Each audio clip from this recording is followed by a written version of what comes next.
आज भारतीय जनता पार्टी की सदस्यता ले रहे हैं। मैं माननीय प्रदेश अध्यक्ष जी से चाहूंगा कि उनको पटका पहना करके भारतीय जनता पार्टी में शामिल किया जाए। कि आज माफियाओं का डर नहीं है, बनारस माफियाओं का सेंटर हो गया। और लेकिन आज मैं बनारस का रहने वाला हूं और आसपास पूर्वांचल में और पूरे प्रदेश में, चाहे पश्चिम उत्तर प्रदेश हो या कहीं भी हो, मैं साफ तौर पे कह सकता हूं कि आज प्रदेश में कोई जनपद माफिया के नाम से नहीं जाना जाता है।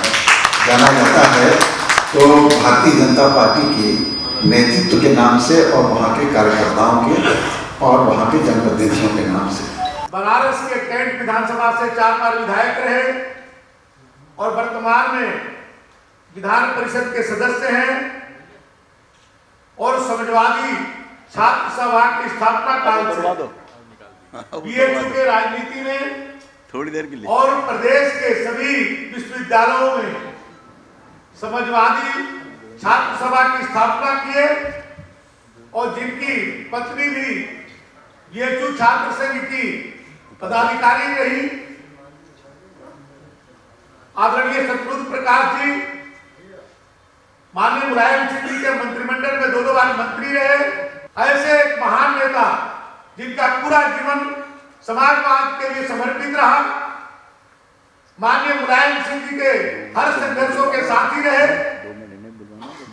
आज माननीय नरेंद्र मोदी जी के विचारों से प्रभावित होकर के जो काशी में उन्होंने जो अद्भुत कार्य किया है उसको देख करके और देश की और परिस्थितियों को देख करके फिर से इनको लगा कि जिस आंदोलन के लिए वो चले थे वो आज वो समाजवादी कहीं कहीं भटक गए।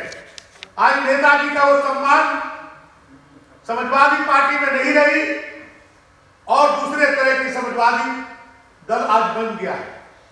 और माननीय जोगी जी उत्तर प्रदेश में जो कार्य कर रहे हैं इसको और ताकत देने के लिए आज हमारे माननीय प्रदेश अध्यक्ष जी माननीय स्वतंत्र सिंह जी के नेतृत्व में और माननीय हमारे जो ज्वाइनिंग कमेटी के चेयरमैन है माननीय डॉक्टर लक्ष्मीकांत वाजपेयी जी और विधान परिषद के सदस्य जो भी कुछ दिन पहले ही आज भारतीय जनता पार्टी की सदस्यता ले रहे हैं। मैं माननीय प्रदेश अध्यक्ष जी से चाहूंगा कि उनको पटका पहना करके भारतीय जनता पार्टी में शामिल किया जाए।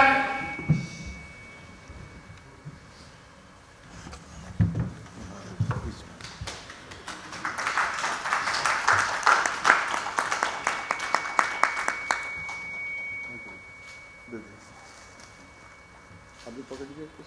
हाँ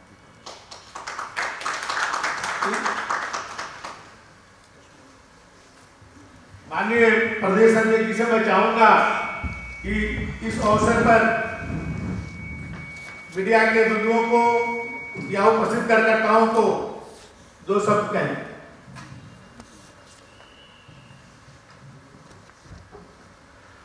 छात्र जीवन तो बहुत संघर्ष का है।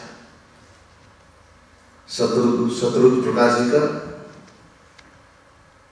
और पूरा जीवन इनका संघर्ष में गया है और ऐसे व्यक्तियों का नेतृत्व में काम किया है इन्होंने जो बहुत तपस्वी रहे, ईमानदार नेता रहे और समाज के लिए लड़ते लड़ते अपना जीवन को समर्पित कर दिया इस राष्ट्र में।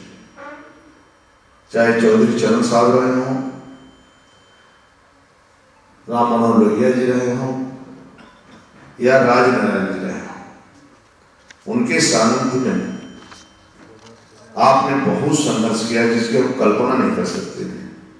1971 में बांग्लादेश की मान्यता के लिए इन्होंने संघर्ष किया। 1973 में प्रधानमंत्री इंदिरा गांधी के खिलाफ लोकतांत्रिक मूल्यों को कमजोर करके आंदोलन किया और सभी आंदोलन में जेल गए, गिरफ्तारी हुई। 1973 में आपकी गिरफ्तारी हुई, 15 दिनों तक जेल में रहे। जनपद चंदौली में सोशलिस्ट एका को तोड़ने के विरोध में तत्कालीन उस समय इंदिरा जी के खिलाफ प्रदर्शन किया और गिरफ्तारी हुई। 1972-73 में विश्वविद्यालय के कुलपति के खिलाफ हुआ प्रदर्शन। जो छात्रों का दमन कर रहे थे। 1974 में जेपी आंदोलन में महत्वपूर्ण क्रांति आंदोलन की गिरफ्तारी हुई। 1974 में राज्यसभा चुनाव के दौरान राजीव गांधी की उम्मीदवारी को कमजोर करने के लिए श्रीमती इंदिरा गांधी समर्थित उद्योगपति के बिरला के निधन के खिलाफ आपने आंदोलन प्रदर्शन किया, जेल गए। 1981-82 में 1 सप्ताह जेल रहे। आपका जीवन, आदरणीय शत्रुघ्न प्रकाश जी का जीवन संघर्ष में था और 1985 में राजभवन पर प्रदर्शन करते गिरफ्तारी हुई। 1987-88 में गिरफ्तारी हुई। 89 में इनकी गिरफ्तारी हुई किसानों की जमीन बचाने को लेकर। फिर 17 जनवरी 1997 और 2007-12 में भी गिरफ्तारी हुई। आदरणीय मुलायम सिंह जी के नेतृत्व में इनकी गिरफ्तारी हुई और सोशलिस्ट आंदोलन के जबरदस्त नेता थे। उत्तर प्रदेश विधानसभा के आप सदस्य भी कई बार विधायक रहे। 77 में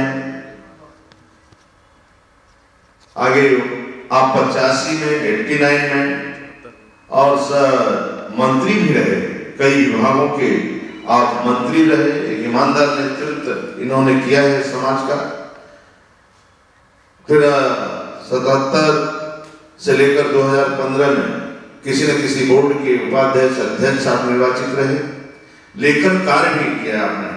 गंगा बचाओ, गरीब पूर्वांचल, समाजवादी गणराज्य भारत, श्री काशी विश्वनाथ मंदिर, राष्ट्रीय धरोहर, क्यों नहीं, राज्यों की विविध वर्षीय असमानता, स्मार्ट सिटी आदि पुस्तकों को लेखन और बहुत कई पेपरों में कई प्रकार के लेख प्रकाशित हुए। आप आदरणीय मोदी जी काशी कॉरिडोर के उद्घाटन के कारण और आदरणीय मोदी जी के व्यक्तित्व कर्तृत्व से आदरणीय योगी जी के आपने प्रभावित हुआ और हमारे नेतृत्व में वह गुण देखे कि राष्ट्र और राष्ट्र का परम वैभवशाली संपन्न यानी पूरी दुनिया के अंदर भारत माता जय जयकार करेगी और पूरी दुनिया शांति के मार्ग पर आगे बढ़ेगी। ये सब देखने के बाद आदरणीय शत्रुघ्न प्रकाश जी भारतीय जनता पार्टी का सदस्यता ग्रहण किए।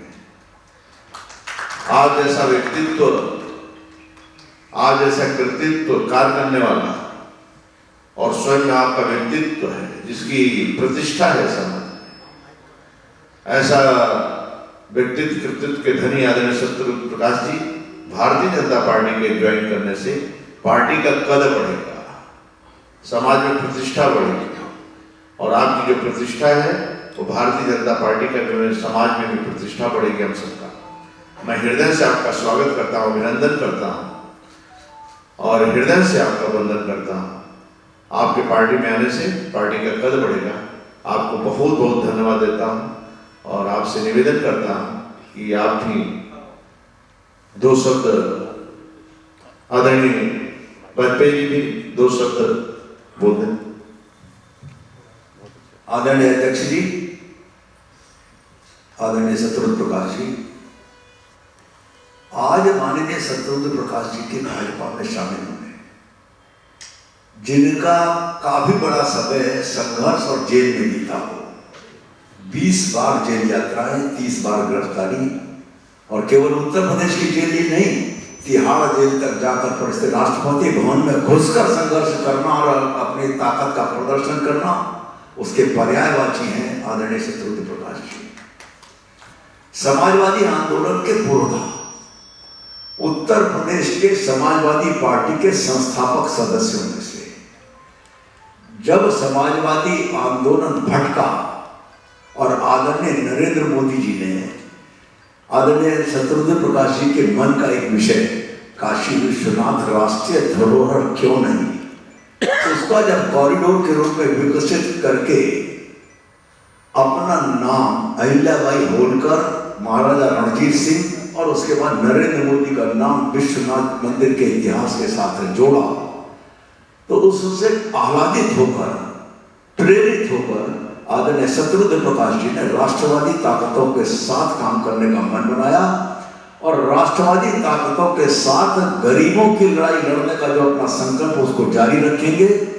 समाजवादियों का वो भाव जो समाज के अंतिम व्यक्ति के लिए काम करना, जैसा पंडित दीनदयाल उपाध्याय जी कहते थे, उस संघर्ष के साथ काम करेंगे। मैं भारतीय जनता पार्टी परिवार में, जैसा माननीय अध्यक्ष जी ने कहा है, उनका स्वागत किया गया है और मैं अपने अध्यक्ष जी का भी धन्यवाद देता हूं कि उन्होंने स्वीकृति दी आदरणीय शत्रुघ्न प्रकाशी को भाजपा में ज्वाइन करने की, और खुद स्वयं आकर उन्होंने ज्वाइनिंग कराई। मैं इसके लिए उनका आभार व्यक्त करता हूं और आदरणीय शत्रुघ्न प्रकाशी का भाजपा में स्वागत करता हूं। धन्यवाद। मैं आदरणीय शत्रुघ्न प्रकाशी से आग्रह करता हूँ कि 2 शब्द। पहले तो मैं आभार व्यक्त करना चाहूंगा प्रदेश अध्यक्ष जी का और वाजपेयी जी का, दयाशंकर सिंह जी का, कि मुझे अवसर प्रदान किया। मैं भारतीय जनता पार्टी का एक साधारण सदस्य आज बन पाया और हम लोग गैर कांग्रेसवाद की राजनीति से निकले हैं। 1963 से लेकर के 2021-31 दिसंबर, ये आज का दिन भी मेरे लिए महत्वपूर्ण है, भाजपा का सदस्य बनना। दूसरा, मेरी सदस्यता आज रामनारायण जी की पुण्यतिथि पर हो रही है। 31 दिसंबर 1985 को उनका देहांत हुआ था और गैर कांग्रेसवाद की राजनीति 1963 में, जब दीनदयाल जी, आचार्य कृपलानी जी और डॉक्टर राम मनोहर लोहिया, दीनदयाल जी लड़ रहे थे जौनपुर से, अमरोहा से लड़ रहे थे आचार्य कृपलानी जी और फर्रुखाबाद से चुनाव लड़ रहे थे डॉक्टर लोहिया। और बदकिस्मती थी कि दीनदयाल जी चुनाव और दोनों जीत गए। फिर उसके बाद 1967 में गैर कांग्रेसवाद आया और भारतीय जनता पार्टी को 99 सीट मिली विधानसभा के चुनाव में, संयुक्त सोशलिस्ट पार्टी को 54 सीट मिली थी। फिर उसके बाद 77 का दौर आया, वो भी गैर कांग्रेसवाद का था। फिर 89 में भी गैर कांग्रेसवाद का दौर था। और मैं समझता हूँ कि आज भी जो 2 धाराएं निकली थी, एक धारा भारतीय जनता पार्टी की, दूसरी सोशलिस्ट आंदोलन की। मुझे कहते हुए अफसोस है कि सोशलिस्ट आंदोलन सिख हो गया और भारतीय जनता पार्टी की जो गैर कांग्रेसवाद की राजनीति आगे बढ़ी, वो एक देश में राष्ट्रीय धारा बन चुकी है और गैर कांग्रेसवाद आज भी प्रासंगिक है। और सबसे बड़ी बात यह है कि माननीय प्रधानमंत्री श्री नरेंद्र मोदी जी ने, हम लोग काशी के रहने वाले हैं और काशी में ही राजनीति करते थे, महामना के विश्वविद्यालय से हम लोग आगे बढ़े। जो काम, जैसा कि प्रदेश अध्यक्ष जी ने कहा, 1777 में इंदौर की महारानी अहिल्याबाई ने किया, उस ज्योतिर्लिंग पर विश्वनाथ मंदिर का जीर्णोद्धार करके। फिर 1839 के आसपास पंजाब के महाराजा रणजीत सिंह जी ने 1839 में सोना चढ़ाया और उसके बाद 2021 13 दिसंबर, ये 3 तारीख भारतीय संस्कृति के प्रतिमान में एक स्वर्ण अक्षरों में लिखी जाएंगी। और जो काम विश्वनाथ धाम का हुआ है वो अकल्पनीय है, वो कल्पना के बाहर है। उसकी कल्पना नहीं की जा सकती थी, हम लोग नहीं कर सकते थे कल्पना, लेकिन ऐसा कुछ हो गया है कि काशी विश्वनाथ धाम इस देश में नहीं बल्कि दुनिया में एक भारत की और काशी की पहचान के रूप में, अस्मिता के रूप में सामने आया है। और हम लोग काशी के रहने वाले हैं। मैंने विधान परिषद में भी उनको बधाई का प्रस्ताव रखा था और मैंने कहा था कि विश्वनाथ धाम का मतलब जो है हमारी समझ में हर हर महादेव शंभु काशी विश्वनाथ गंगे, यही है काशी विश्वनाथ, हर हर महादेव, यही है विश्वनाथ धाम। और वो अकल्पनीय काम है जिसे कि माननीय मोदी जी ने किया है और हम लोगों के लिए बहुत खुशी की बात है। और सबसे बड़ी बात आज के संदर्भ में मैं कहना चाहूँगा वो ये है कि पहले तो हमारे प्रदेश में, खासकर पूर्वांचल में, जिलों की पहचान माफियाओं से होती थी। चाहे बनारस हो, चाहे आजमगढ़ हो, चाहे जौनपुर हो, चाहे गोरखपुर हो, चाहे मऊ हो। मऊ तो अभी बना है, पहले तो आजमगढ़ ही था। अब सुभाष पासी जी बैठे हैं, गाजीपुर की भी पहचान, और गोरखपुर के सीपी चंद जी हैं, गोरखपुर में भी यही पहचान होती थी। लेकिन आज जिलों की पहचान माफियाओं से नहीं हो रही है, ये साफ बात है। और एक राजनीतिक धारा बह रही है विकास की और जनता की अभिव्यक्ति के साथ में वहाँ के प्रतिनिधि आगे बढ़ रहे हैं। इसके लिए मैं प्रधानमंत्री मोदी जी को और उत्तर प्रदेश के साहसी मुख्यमंत्री श्री आदित्यनाथ जी को, योगी आदित्यनाथ जी को, और अपने प्रदेश अध्यक्ष जी को, सबको बधाई देता हूँ, उनका धन्यवाद अर्पित करता हूँ कि आज माफियाओं का डर नहीं है। बनारस माफियाओं का सेंटर बन गया और उग्रवादी का मार्केट बन गया था।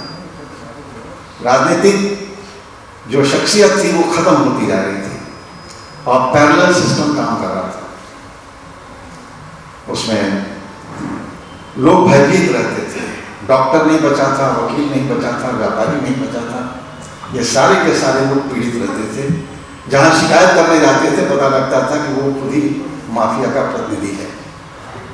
लेकिन आज मैं बनारस का रहने वाला हूं और आसपास पूर्वांचल में और पूरे प्रदेश में, चाहे पश्चिम उत्तर प्रदेश हो या कहीं भी हो, मैं साफ तौर पे कह सकता हूं कि आज प्रदेश में कोई जनपद माफिया के नाम से नहीं जाना जाता है। जाना जाता है तो भारतीय जनता पार्टी के नेतृत्व के नाम से और वहाँ के कार्यकर्ताओं के और वहाँ के जनप्रतिनिधियों के नाम से। ये बहुत बड़ी बात है। मैं समझता हूँ कि पहली बार हम लोग खुद महसूस करते थे पहले, लेकिन आज पहली बार महसूस हो रहा है और इसने भी हमको काफ़ी ध्यान आकर्षित करते हुए प्रेरित किया है। तो मैं फिर अपना आभार प्रकट करता हूँ प्रधानमंत्री जी की, क्योंकि हमारे विधान क्षेत्र के हैं प्रधानमंत्री जी। 2014 में जीते, फिर 2019 में दोनों बार देश के मुख्य प्रधानमंत्री हैं। और बनारस में अब माफिया तो कोई दबंगई से नहीं कह सकता है कि हम जो कह रहे हैं वही मानो। तो ये चीज़ बड़ी चीज़ हुई है। उन्होंने जो काम किया है विश्वनाथ धाम का, वो अकल्पनीय है, अतुलनीय है और बरसों तक वो याद किया जाएगा। जैसे अहिल्याबाई याद की जाती हैं, जैसे महाराजा रणजीत सिंह याद किए जाते हैं। तीसरा नाम नरेंद्र मोदी जी का है, जो हमेशा आने वाली पीढ़ियों को याद दिलाता रहेगा। मैं अपनी बात समाप्त करता हूँ, आप सबका आभार व्यक्त करता हूँ। आप लोगों ने हमको मौका दिया और सदस्य बनाया। सही आदरणीय शत्रुघ्न प्रकाश जी, काशी में परसों एक विनोद यादव लड़का मिला, उसने कहा कि भाई साहब वास्तव में मोदी जी महान है। पूरा काशी का जिस प्रकार उद्घाटन कॉरिडोर का किया है, 1000 करोड़ रुपया खर्च करने के बाद भी इतनी बड़ी ब्रांडिंग नहीं थी। जो 10 या 1000 यात्री आते थे, आज शहर के अंदर लाख यात्री बढ़ गए। और इसके कारण रेस्टोरेंट, चाय बेचने वाला, नाविक और होटल खाली नहीं है। काशी वालों को बहुत बड़ा रोजगार मिल गया है, जिसके हम लोग कल्पना नहीं कर सकते। दूसरा, बोले आप तक बहुत मैं नेता देखा, पूरा मंत्रिमंडल था, लेकिन भोजन किसके साथ किए? उस मजदूर, दलितों, शोषितों के साथ किया, जो 3 साल से कोरोना महामारी में काम कर रहा था। इनके जैसा महान नेता कहाँ मिलेगा? तो हम लोग भी आंखें खुल जाती है सब सुनकर, और साधारण से साधारण व्यक्ति इस पर नोटिस लेता है। वास्तव में महान नेता हैं। आज शत्रुघ्न प्रकाश जी को जोड़ने से भी एक पार्टी की ताकत बढ़ेगी और ऐसे बुद्धिजीवी आने से एक पार्टी का भी कद बढ़ेगा। बहुत बहुत धन्यवाद। आपने इनके लंबे संघर्ष की कहानी सुनाई, भाजपा भी इनका संघर्ष जारी रहेगा? आप शत्रुघ्न प्रकाश जी हम सबके बीच पे आए हैं, इनका मार्गदर्शन, इनका प्यार, इनका स्नेह जो भी मिलेगा आगे हम सब भी उसी दिशा लेंगे और काम भी करेंगे। बहुत बहुत धन्यवाद आपका।